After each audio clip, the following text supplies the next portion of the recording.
Thanks, Emilia. So let's see if this works. Okay, yes, emotions should not be crushed, they should be managed well. But I think I think I would prefer educated. Okay, I would prefer to say we educate our emotion, because, well, managing it's pretty okay, but if we educate, it helps, because we're human beings. So that gap, usually our stimulus and response is not closed, but it's closed in that of animals. But for human beings, it's actually not closed. There's a kind of space.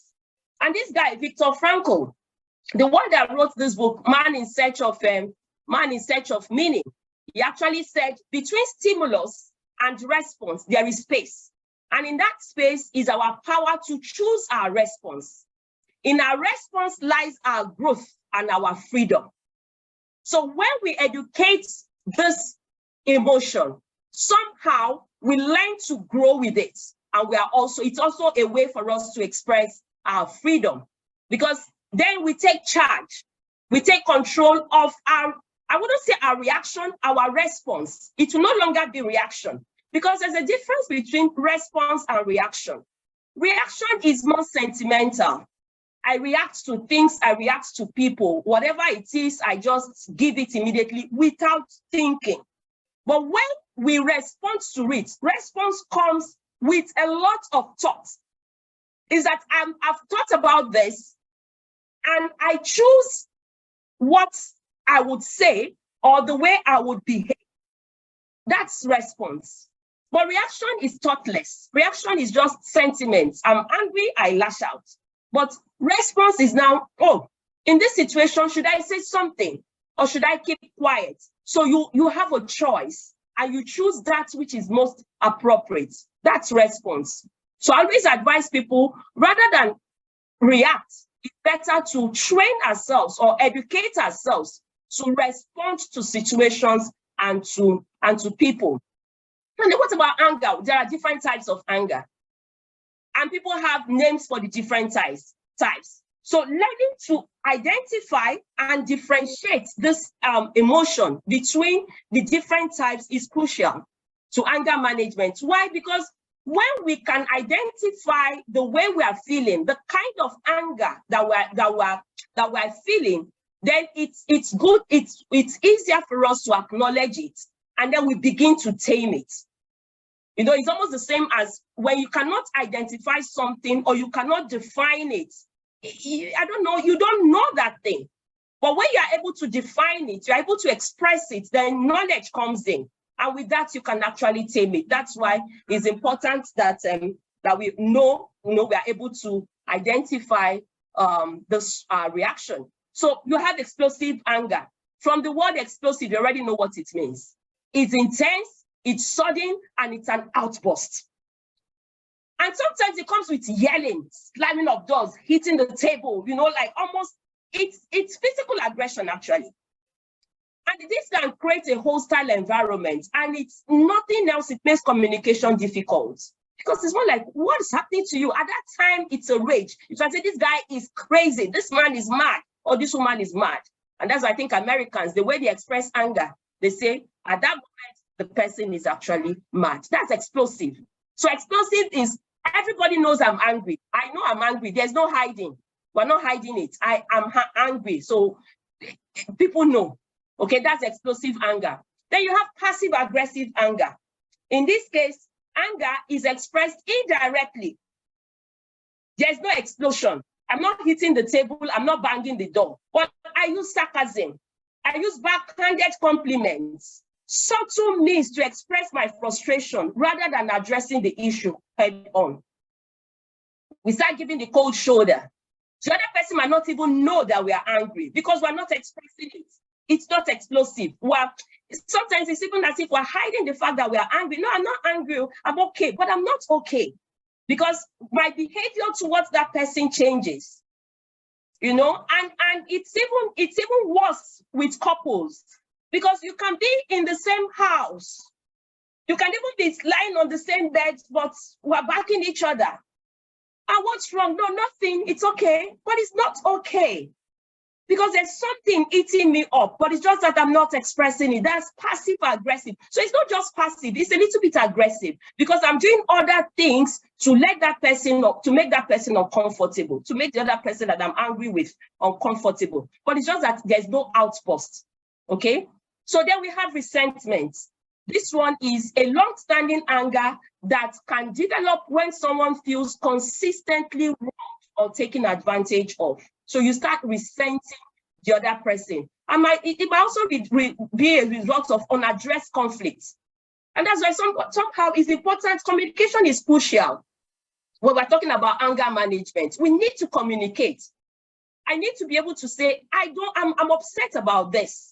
But resentment is, I'm not saying I'm upset, I'm not saying anything, but there's that internal turmoil, I don't know, discomfort that it's almost leading to despising the other person, because I feel this person is maltreating me, but I'm not able to express the fact that this is what is happening to me. But that's still anger. Then you have manipulative anger. This one is, sometimes it's conscious, sometimes it's unconscious, but many times it's a conscious tool that people use for controlling others. So it's almost like volatile or explosive anger. So manipulative anger is often loud. It's explosive also, but the goal somehow is you shock people into compliance. So you just, like in Lagos, we say gra gra. You do it in such a way that they become afraid of me and they get that thing done. Many times, bosses use it. The bosses who are bullies. So somebody who is a bully can use this. You bully the people into compliance. It's actually not the best, okay? But people use it as a tool. Then you have overwhelmed anger. I think this one is common in households. It's the kind of anger that happens when life just gets to be too much. When we say when Nigeria happens to you, you get overwhelmed. And because of that, you become irritable. Things that ordinarily would not matter to you, they become, they become something that matters so much that it even brings friction in families. And it's a result of not taking proper care of ourselves, or failing to get enough sleep, eat nutritiously, exercise, and distress. Is to look for things that would help. So when we have this overwhelmed anger, that's when you start hearing the children, why is mommy getting angry? But they cannot say it to mommy's ears, mommy's face. Why is she getting angry?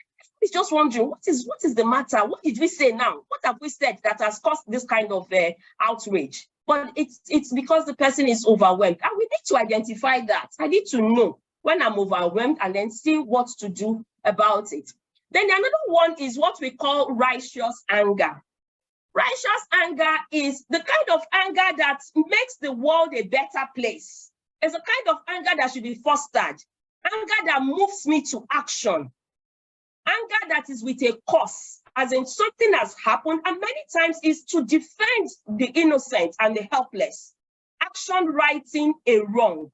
This kind of anger should be fostered, as in we get so angry that we act, and we ensure that whatever it is that is happening that is unjust is stopped immediately. And it doesn't have to be because it's something done to me. Usually it's something done to somebody else. And really, I wish that this, in our society of today, this is something that we are not practicing anymore. What happens is something is happening, so maybe an injustice is happening to another person, but because the person is not related to me, we look the other way, or worse still, we start videoing. So I don't know if we remember that story. If we remember this, don't let me go into stories now, maybe later. Yeah. So myths and facts about anger, because sometimes you have this notion of anger, I can't help myself. Sorry, I'm going to do let me see if I can do slideshow, because everything is just, okay, it doesn't matter, I don't have more time. So, okay, so myths and facts about anger. Anger, aggression, and intimidation help me earn respect and get what I want. That's a myth. Because some people use anger and they say, no, it gets me what I want. So once I intimidate people, they do what they're supposed to do. I push them into compliance. No, that is absolutely wrong. The right thing that we ought to do is that respect does not come from bullying others or throwing tantrums. People are more inclined to listen to you when you communicate in a respectable way. This is what we need to practice. So let's not use anger as a tool for getting people to comply. And then some people say, I can't help myself. Anger isn't something you can control. I've heard people say this. I'm just myself. This is me. This is my character. But there's a writer I like a lot, and he says, no, it's not your character. It's actually your lack of character. It's your lack of control. Don't tell me that anger is something I cannot control. You can't control it. You can't always control the situations you are in or how it makes you feel, but you can control how you express your anger. You can express your anger without being verbally or physically abusive. Okay, so this is what we have to learn. That's anger management. Don't tell me I can't control it. It's uncontrollable. Now, I want us to move on to the 6 C's of anger management. The first thing is control. Rather, the first thing is to calm down. First of all, be calm. Evaluate the situation. No, like I said, respond to situations. Do not react. Better not to react. The best thing is to respond to it. So calm down, first of all, check the situation and see what is happening here. Why am I having this intense emotion? Why is this thing affecting me this way? Because when I know why I'm affected this way, then it's easier for me. Remember when we said about naming the way I am feeling? That's part of the self-regulation. Why am I feeling this way? Why is this person making me feel like this? So it's only when I'm calm that I can do this kind of analysis. So the 5 C's of anger management, this is a framework that is designed to help each one of us effectively manage anger and cope with it. There are principles that will guide us. So that calming down is helping me. That's the first step. Take deep breaths. Count to 10. If you are very angry, if you are very, very angry, count up to 20, count up to 30, but don't say anything, don't do anything. And then step away from the situation temporarily. Say, he that fights and runs away lives to fight another day. But move away. Give yourself time to cool off. Then engage in relaxing techniques or mindfulness. Okay? So exercise also can help. But move away from that situation. And then come back again where you are much calmer. So the first thing is calm down. The second thing is control. And what do we mean by control? When you have calmed down, then you now focus on regaining control over your emotions and your reactions. Remember that you have the power to choose how you respond to a situation. So we've established the fact that each one of us, we are responsible for our response. We are responsible for it. I choose my response. So after reacting impulsively or aggressively, and instead choose a response that aligns, avoid reacting impulsively, but choose a response that actually aligns with your values and your goals. That's the response. What are your values? What are your goals? If you value relationship, then you respond as such. Okay? If you value relationship, you respond as such. So first is calm down. Second is control. Then the third one is clarification, clarify. So when you clarify, the next one is actually communicate. So the communication aspect now is to say, this is how I am feeling. This is what is happening. Effective communication is key to resolving conflicts and managing anger. And what do you do when you communicate? You express your feelings. You express your concerns to the other person, to the person that is doing something to make you angry. You use the I statements to avoid blaming or accusing others. I feel this way. This is what I'm sensing. It seems to me that this is what you are saying. This is how you are sounding to me. I take control. It's not about you. I tell the other person, it's just that this is how your words sound to me. This is how your words are making me feel. And hopefully the other person would listen. So that's the third one. So first one, calm down, control, take charge, and then communicate. Verbalize what you are feeling. And then the next one is clarify. Make an effort to clarify the situation and understand the root cause of your anger. Because when you communicate clearly and you listen to the other person, it might just be a kind of communication breakdown. It might be that the other person does not even mean any harm, but you give the person the opportunity to clarify. Sometimes anger can be a result of misunderstandings or misinterpretations.